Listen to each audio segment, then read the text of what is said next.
Bismillahirrahmanirrahim. Dear students, Assalamu alaikum. In my first lecture about Hegel, I have already discussed about the pattern of history and the dialectic in history. Now, in second lecture about Hegel, I explain you Hegel's views about the nation in history, the individual and the state and concept of freedom, the state and constitutionalism, and international relations and international law.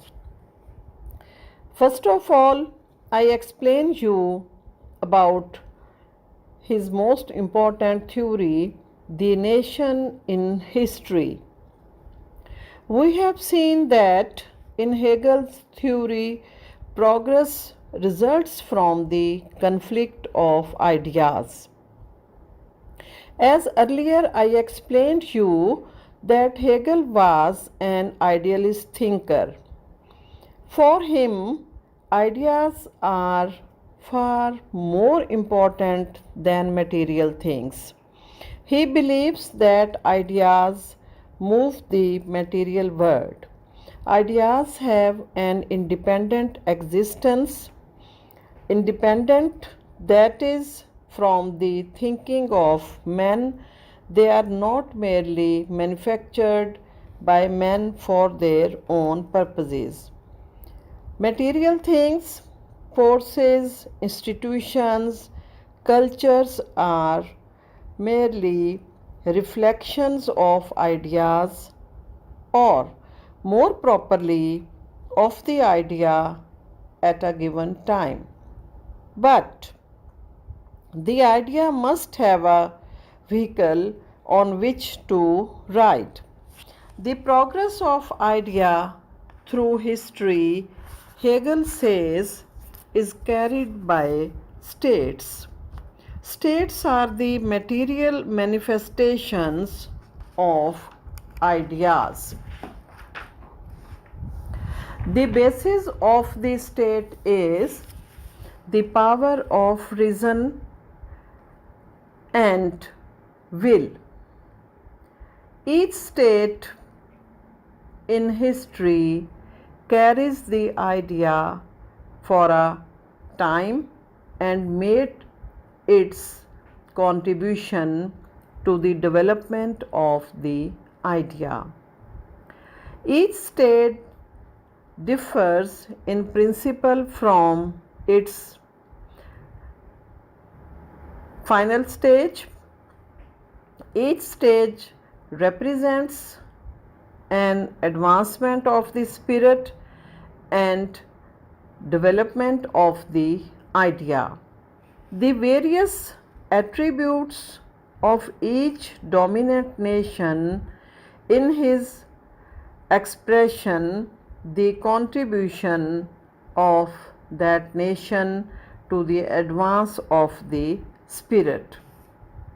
Many things are involved here, for example, law, morals, constitutions, forms of government, arts, sciences, technology, social organizations, and many more. All these too must be understood according to the special principle of the people of the nation. Hegel further explains that a nation is at its best when it is engaged in war and revolution. This view grows out of Hegel's thesis that progress results from conflict. War and revolution are the material evidences of the clash of ideas, of the opposition of theses and antitheses. War is that stage in the history of the nation when a new and higher synthesis is emerging. When the process is complete, the nation has made its contributions to the progress of the idea in history. A new nation will replace the old as the carrier of the idea. The cycle will repeat itself. The old nation may suffer, but its suffering is the price of its progress.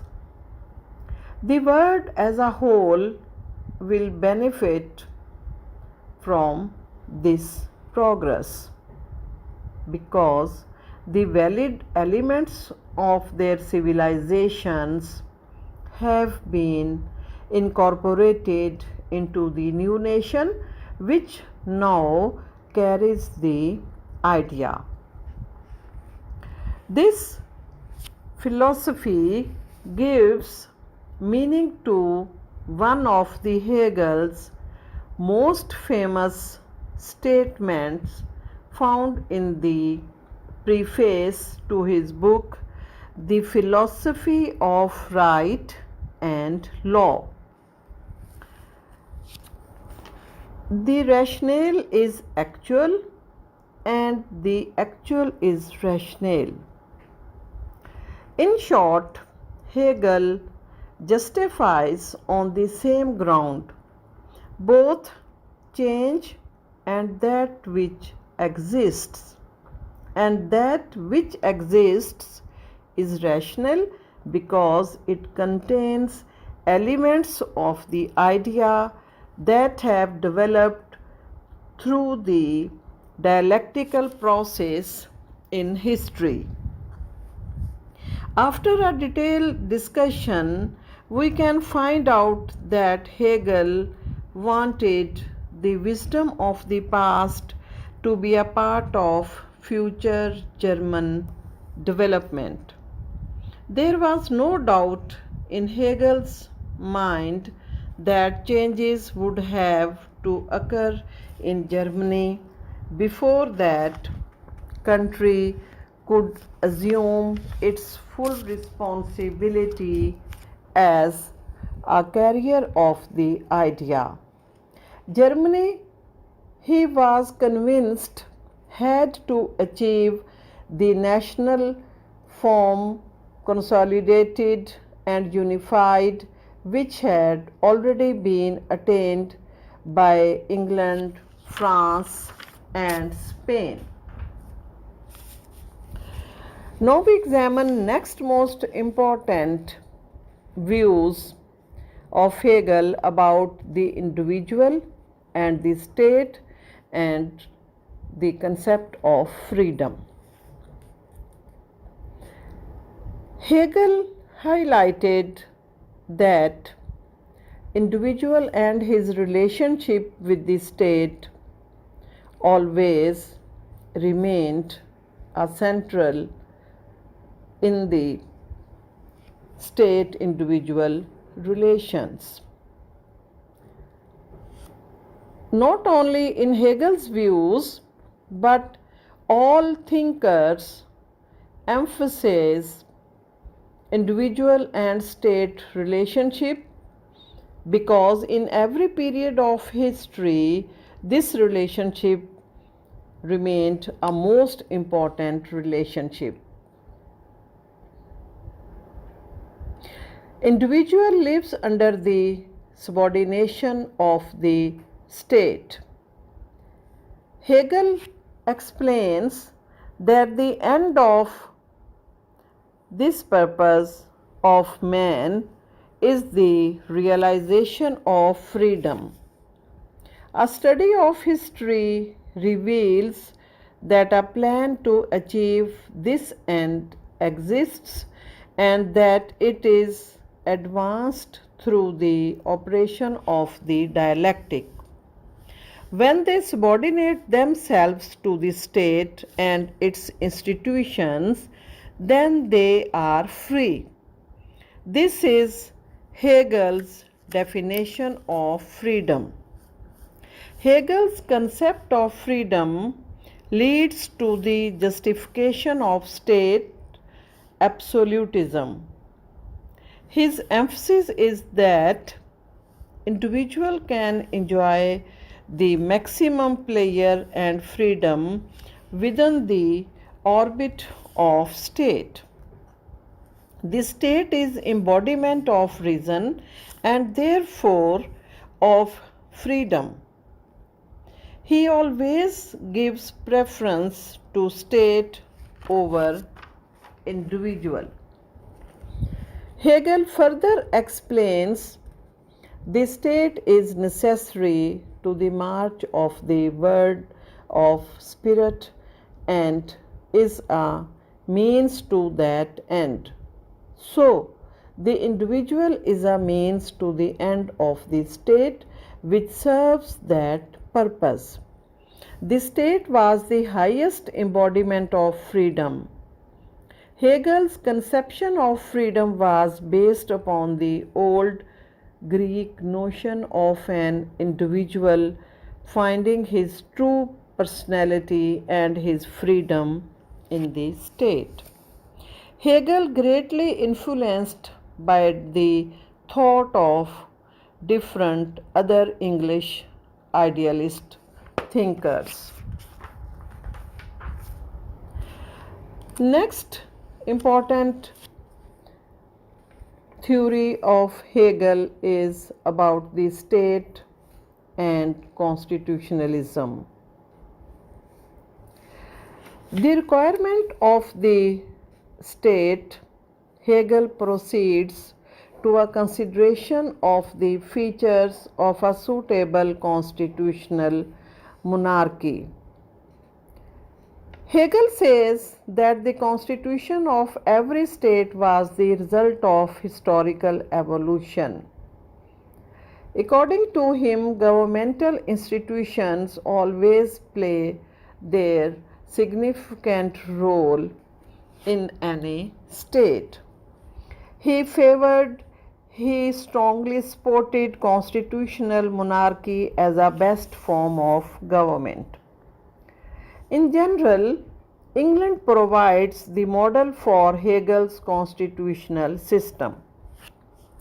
The monarch of a constitutional monarchy, he says, should be primarily a symbol rather than a possessor of power.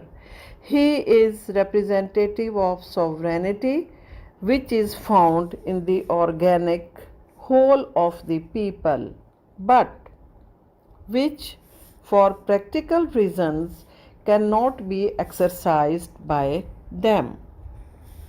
The monarch's power should not be arbitrary. The well-ordered state is based upon the law and the law is supreme. He also opposed the theory of separation of powers on the basis that state was a moral organism functioning as a whole. Each organ is not opposed to the other, but each of them work as a part of the whole. Hegel also highlighted significance of public opinion in a state system. He said there can be no public opinion without some freedom of expression. Hegel considers the problems growing out of freedom of speech and press. The essential basis of popular opinion may contain elements of validity. So, Hegel gave importance of public opinion in state system. Next most important views of Hegel's are about the importance of international relations and international law.